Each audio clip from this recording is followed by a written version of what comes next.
Hallelujah. Chapter 58 in the book of Isaiah.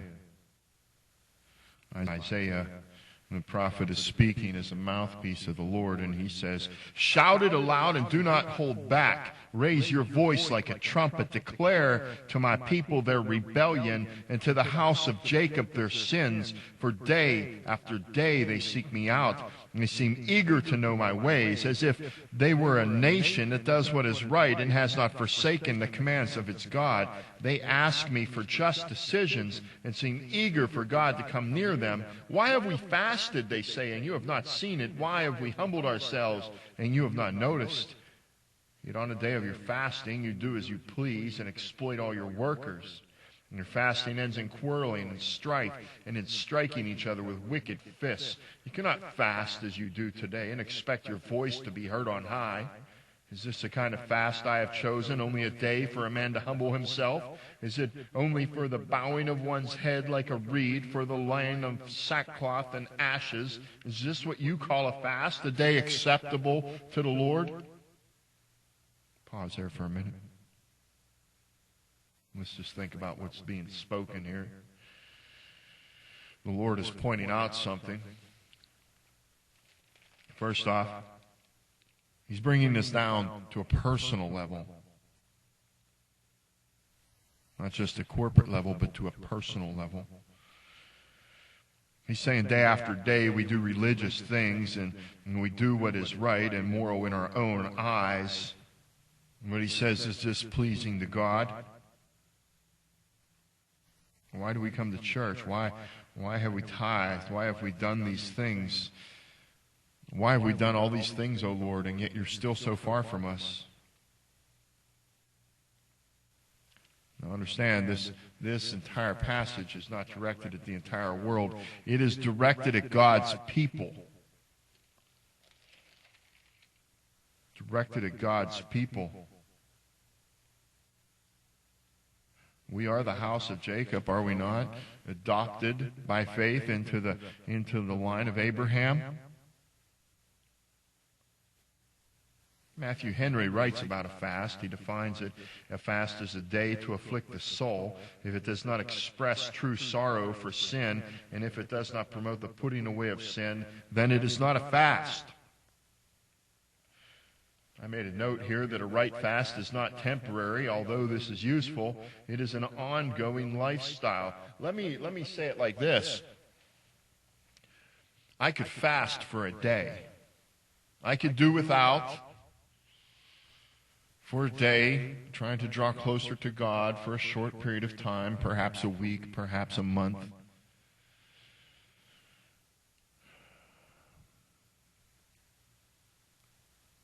But I believe a lifestyle of fasting is what's called for, not a temporary fast, although that is useful, has its place, and it is very useful.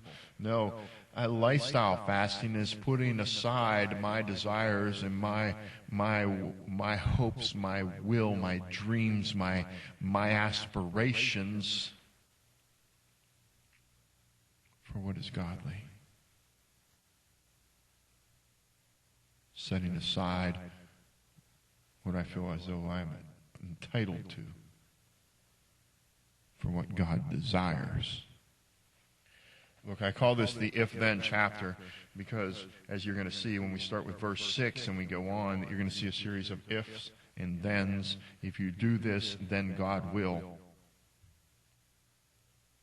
He says, "Is this not the kind of fasting I have chosen, to loose the chains of injustice and untie the cords of the yoke and to set the oppressed free and to break every yoke? Is it not to share your food with the hungry and to provide the poor wanderer with shelter? When you see the naked, to clothe him." Look, do you see what God's speaking about here? He's not speaking about a day. He's speaking about a lifestyle. And if you do this, then in verse 8 he says, "Then your light will break forth like the dawn, your healing will quickly appear, and your righteousness will go before you, and the glory of the Lord will be your rear guard. Then you will call, and the Lord will answer, and you will cry for help, and he will say, 'Here am I.'"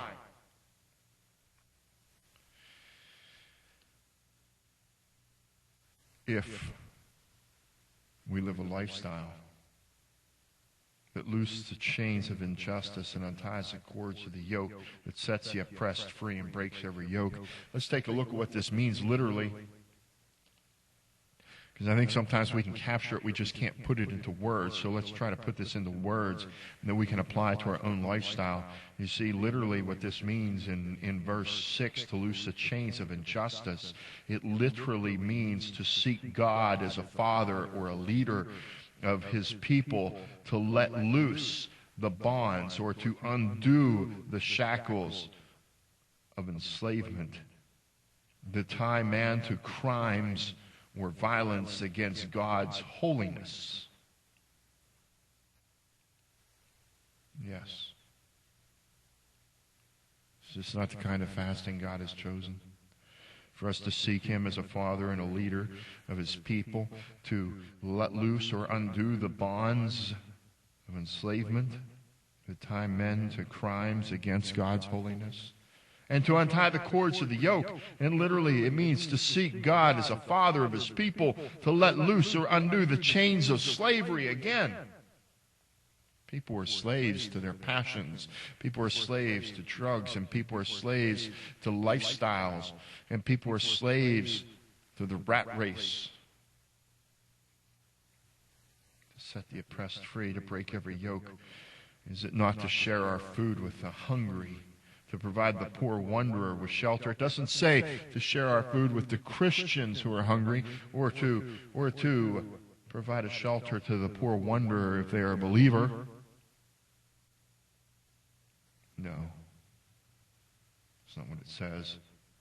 But it does say that when we do these things, when if we live this type of lifestyle, then our light will break forth like the dawn, and our healing will quickly appear. Then your righteousness will go before you, and the glory of the Lord will be your rear guard, and you will call, and the Lord will answer. You will cry for help, and he will say, "Here am I." He says, if you do away with the yoke of oppression and the pointing finger and the malicious talk, how many of us are guilty of that? And if you spend yourselves on behalf of the hungry and satisfy the needs of the oppressed, then your light will rise in the darkness, and your night will become like the noonday.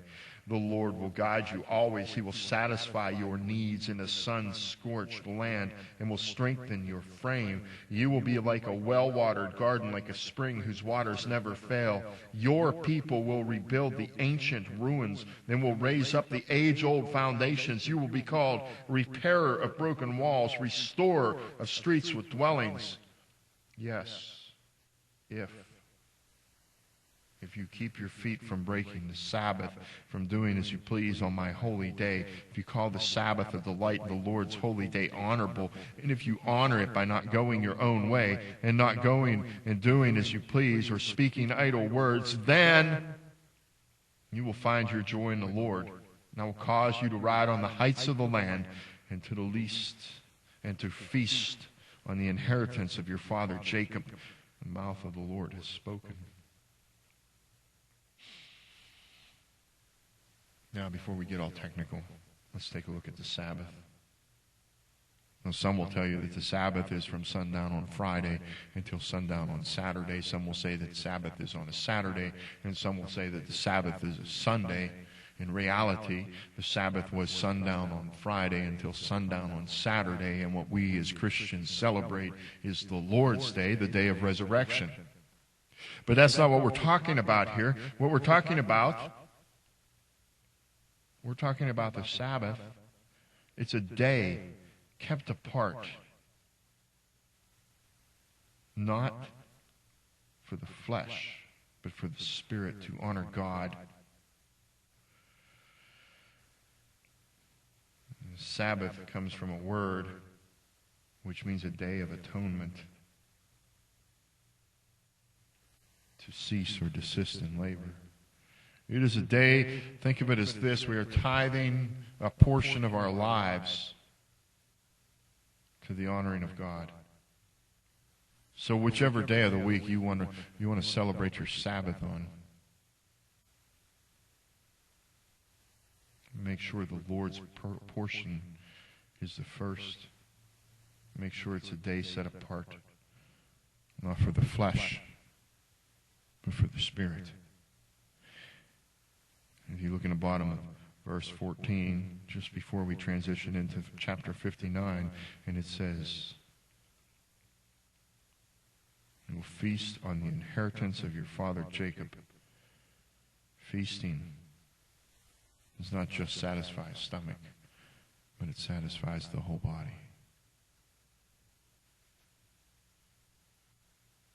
We don't have enough time to go into depth at all of this. But understand this, brothers and sisters, our Christianity is more than just an activity. It's a lifestyle. Some people have lifestyles that differ from Christianity. Unfortunately, some of us Christians have lifestyles that are not Christian. Sometimes we find ourselves in conflict within our own lifestyle. Choose today who you will serve. Will you serve man or will you serve God? And if you, my brothers and sisters, dearly beloved of the Lord, choose to serve God, then let's have a lifestyle that serves God. Let us not just do certain things as an act, but let us live a lifestyle that is pleasing before the Lord. May God bless each of you. May your hearts be filled to an overflowing level with His great joy. And may your children and your children's children